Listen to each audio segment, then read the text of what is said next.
What's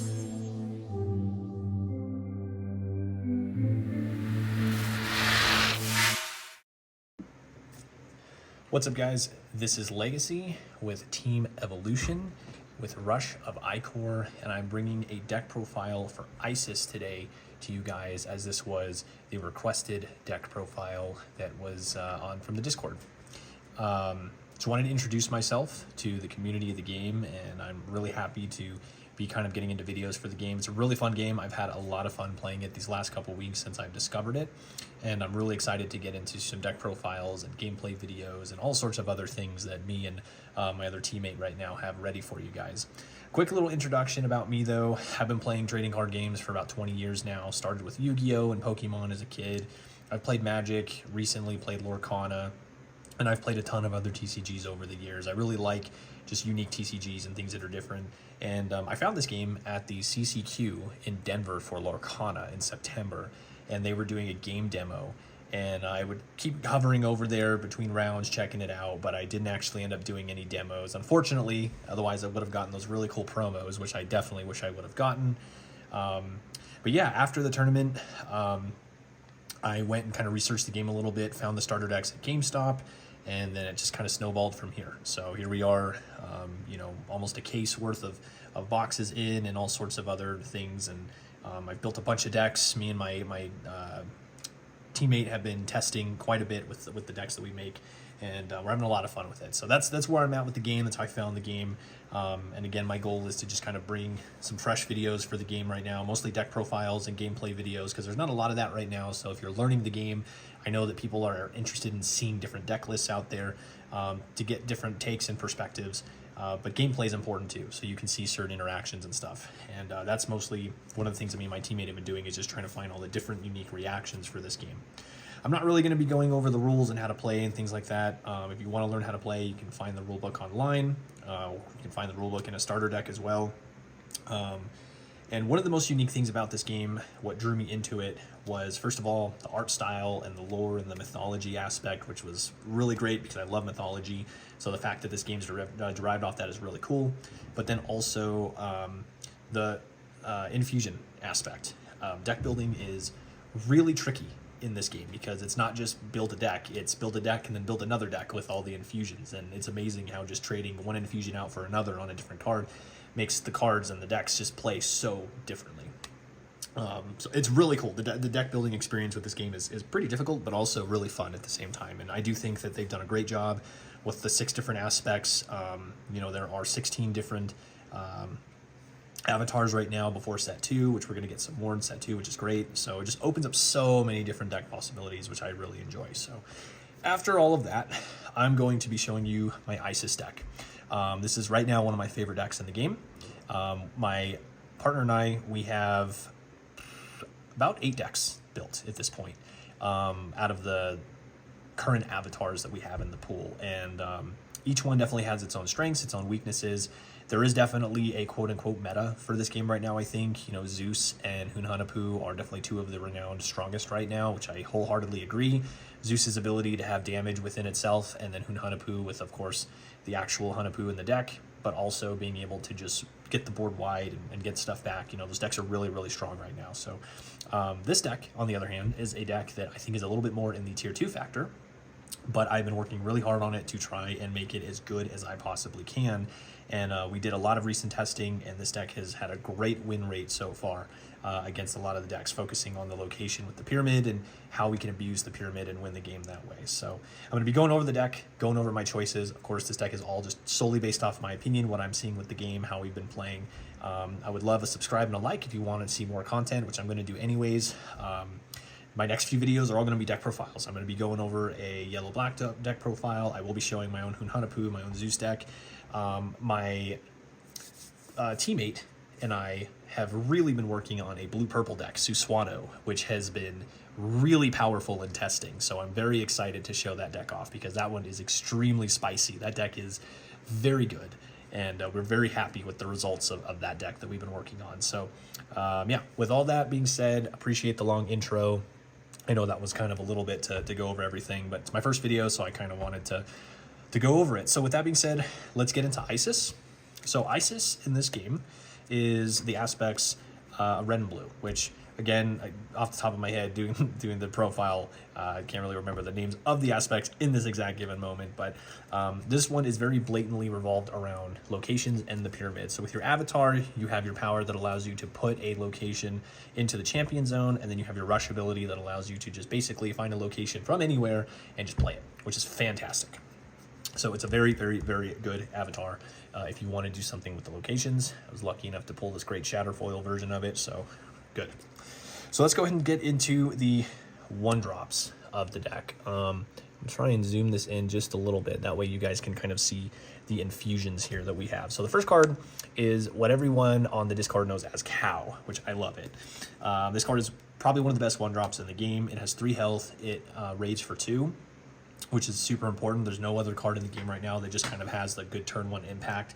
The 2 infusions that we have on this card is Ahua's Headdress, which means that it cannot be attacked as long as you have a Mayan champion, which we have plenty of them. And then the second one is that champions you control gain +1 raid during this turn. So it's a cheap way to just buff all of your characters for raiding, or a really efficient way to stay protected through the course of the game. Another thing too, and I guess I should have said this right before I got into the profile, my way of building this particular deck the first time around was not very good. This time around, though, it is definitely focused more on not just getting the pyramid out very quickly, but also then having a swarm of champions that we can utilize to just shove a bunch of Ikorr onto the pyramid, and then obviously being able to gain that. The next 1-drop that we have is Determined Contender. This is just another really good 1-drop for the Mayan and the red. So the 2 that we have on this is Heka and, I'm trying to read this upside down, whatever of Osiris. So this one makes your Egyptians cost 1 less to a minimum of 1. Just really good so you can get a turn 2 cheap card out. So if you play this on turn 1, then on your second turn, you can maybe play like, I don't know, a 2-drop Egyptian, or just make some of your bigger Egyptian cards cost 1 less. So it's really strong. And then we have this one, which makes our avatar's power cost 0 this turn. There's another card that has that ability on it as well, but I needed another 1-drop to stick that onto, so I felt like this was one. Another thing with the infusions, guys, is there's just so many that you can take advantage of. There's so many good infusions. Sometimes it's really difficult to decide exactly which ones that you want. So just play around with them and figure out which ones you think are going to be better for certain scenarios. But yeah. Next we have 2 Fierce Spearmen. This one's pretty simple. We just have the champion has +1 attack. So this is a 1/3/2, so it's great with quick strike. So if you have an opportunity to strike with it, it's going to be very good. But on top of that, if your opponent has to deal with this, it's going to at least run something over for you. And then we have the Laborer. So this is the other card that I stuck the Allied Avatar's power cost 0. So we basically have 2 of them that are more or less the same card, give or take the stat. This Laborer, however, has Eye of Ra, so it's a very cheap removal, right? You pay 1, but then you pay an X amount to stun this champion and remove something that you pay that for. So Eye of Ra is a very good infusion. Putting it on a cheap character makes it very versatile because it makes sure that you can get something at least as high cost as 9 off the board if you need to. And that's it for the 1-drop, so it's 8 1-drops in total. For the 2-drops, we have Accomplished Architect. So this is the card that searches for a location. And then we also stuck this with this champion has +1 raid. So it's a very great 2-drop. It's going to give you your pyramid, but then it is also going to sit there and raid for 2, which sometimes can actually be super advantageous because if this thing survives and then you play the pyramid on the next turn, you raid for 2 again, and now all of a sudden you're moving right along. So this is pretty standard in a deck like this.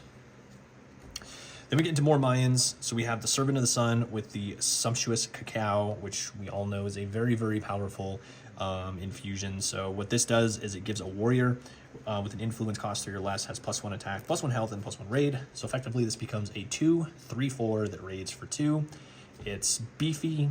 It gets us good Ikorr. Pretty standard. Next we have 2 Jaguar Priest. This one we stuck Zulkin, which if you control 2 or more Maya champions, refresh to influence, effectively making this a 0-cost card. Some people will argue that that needs to go on a 1-drop, which I do kind of understand because then you actually net yourself an additional influence instead of making it 0. The only thing is, the only other one that I could probably stick that on for the sake of reason is probably if you played this one, but then it kind of makes it to where this one is a little inherent by itself. So I'm not sure. You could kind of go both ways with it, but for now I have it on this to where this card basically costs 0 as long as you have another Mayan. And then the other one that we have is Ruler Shakri, where other champions you control with the same loyalty as this have +1 raid. We have a ton of Mayans in the deck. That's kind of what you're using to get a lot of this cheap Ikorr and swarm the board. So these are just a really good, efficient way to do that. The action to sacrifice a champion is also really good too, just because you can give one of your champions Quick Strike and Swift if you need to, but mostly because if you raid and then you use the action to sacrifice that character, you also can then get the Ikorr onto the pyramid. Next for the 3-drops, we have the Swift Messenger. This card is definitely a staple right now, I think among most decks. The cards that we have on this is the Kusanagi. This is when it strikes a champion, you stun it, and then you draw a card. And then this one, on summon, stuns the champion until the end of the next turn. That champion loses all abilities, it cannot be retreated, and that is the Scroll of Curses. So these are just 2 really powerful, unique infusions that go on a card that not only draws you 2 cards, but then can attack immediately. So good effort. There's a ton of cards you can also stick on this. You can stick Quick Strike on it to just make sure that it doesn't die if it kills something. Very versatile card and kind of a staple. Next we have, trying to read this upside down, Perfidious Counselor. So this is one that probably some people would look at and be like, I'm not too sure about it, but actually through testing, this card's pretty good. One thing with this deck that you need to be able to do is remove cards. So what this does is it comes out, we stuck the activate a location that you control. Generally, by the time you play this card, getting that additional location activation is very good, so you need to play it. On summon, you target a champion your opponent controls, and then that champion strikes another champion. So most of the time, you're making 2 of your opponent's champions attack each other for just removal. Sometimes you make them attack your own, but most of the time they're going after each other, which is really good. So it's just a good 3-drop. It's got good stats. You can take advantage of its ability. We stuck the gain or activate the location influence to it, or infusion to it. So it's really good. It's been good in testing, I should say. Jaguar Warrior. So this is a 4-drop with Quick Strike and Swift, and then once per turn, if you destroy something by battle, an opposing champion by battle, it can attack again. Now this one, there are definitely a couple things you can do to it. Some people put the rubber ball on it, or some people put, I forgot the name of that other one, the fine weapon to make it +1 attack. But the one I stuck to it was attack. Target allied champion gets +1 raid until the end of the turn. So the way I looked at it is I can play this. If I attack something, I can give something +1 raid. If I get 2 attacks out of it, then I get 2+ raid on something. And that's kind of what I went with it. But this one is, again, another one that you can be really versatile with. But so far, the Tactician infusion has been very good on this. And then we have the Jaguar champion. So this one is the one that we have rubber ball on. So pretty straightforward. If it attacks and survives and it has Quick Strike and Swift, you get to draw a card. And then if it destroys something, your Mayans get +1 attack and +1 raid until the end of this turn. The champion with this is really good, right? Because if you play this and then you attack and it survives and draw a card, then this has 3/4, and then you can attack and just do more stuff. So pretty efficient. The Mayans are just all really good. They're very efficient. They're very powerful. There are obviously a couple that I left out, but that's just for the sake of space. I think the ones that we have here are perfect. Okay, now for the Fableds. We play 2 Khufus. I know Fabled, some people argue you need to play 1 of certain ones, but for consistency's sake, we're playing 2 of these. The thing is yes, this will give you your Pyramid, but if you already have Pyramid, it activates it. So you can never have enough cards that can activate Pyramid. So we're playing 2 of those. There's no reason to explain that. The same concept goes for Amenhotep. Again, I've seen this at 1 in some lists, but I think 2 is necessary. Activating a location and drawing a card is just too powerful, and then it has a 5 body with a rating for 2. Can't go wrong with that. It's been very good. I love seeing that card. And obviously we have the Queen herself. Pretty good. Only 1 of that, though. That's definitely a card you only need 1 of. And that's it for all of the champions. Next, we have the Pyramid and the Sphinx. Now, these are the only locations that we play. I know that there are plenty of other locations that you can play, but these are pretty cloggy. In a deck that you need to be fast enough to deal with the opponent's board, but also gain Ikorr, all you really need is the Pyramid, right? So we want to get our Pyramid online as quickly as possible. And Sphinx, it is more than fine sitting at 1 because we can search it very easily, but we can also get it out of the deck with our Isis's ability if we need to. So that's all you need. Then for the spells, Calculating Theorist, this is, in Yu-Gi-Oh terms, this is basically Pot of Duality. Look at the top 3 cards of your deck, pick one, put the rest on the bottom. It's consistency. You have to play it. 2 Blessing of Isis. This card I originally wasn't playing, but I slotted in after a little bit of testing because I realized that there are just too many moments where I just need more activating cards for locations, and you have plenty of them. This card costs 1. There's no reason for you not to play it. The best thing too is combined with, I don't know how to actually say her name, Hapshiset, or whatever her name is. But anytime you have this card on the board and you play stuff like Blessing of Isis, because you're activating the card, it activates it twice. So if you have this on the board and then you play this, you get double trigger, which is really good. So again, you just kind of have to play it. We have 2 Heat Lightning. For 3 costs, you get to deal 2 damage to 3 different targets. Very strong, you have to play it. 2 Overindulgence, probably one of the best removal cards in the game. This card's crazy. Like, you could just play your turn and then, you know, exert your last 4 and deal 5, 6, 7, or 8 damage twice to 2 different targets is crazy. So just more board control. Have to play it. And our last 2 cards are 1 Tsukuyomi's Twilight and 1 Typhoon. Realistically, some people have told me that I need to play 2 Tsukuyomi's Twilight. I've thought about it, and I understand why, like consistency or if it gets discarded or something, but I think 1's fine. I guess if you really wanted to, you don't have to play Typhoon. I didn't use Typhoon as much in testing, but it definitely can come in handy in certain scenarios. But I could also understand why wanting to see Tsukuyomi's Twilight is just more efficient. But I think 1 and 1 is more than adequate. So that's it. That's my Isis deck profile. In testing, it has been very, very, very strong. Let me know your thoughts, your comments, any opinions, what you like. And keep watch for the next deck profiles. I think the next one that I'm going to do is my other favorite deck right now, which is the Snake. That is yellow and black. I have a really, really fun, cool list for that. And that's it. Thanks, guys.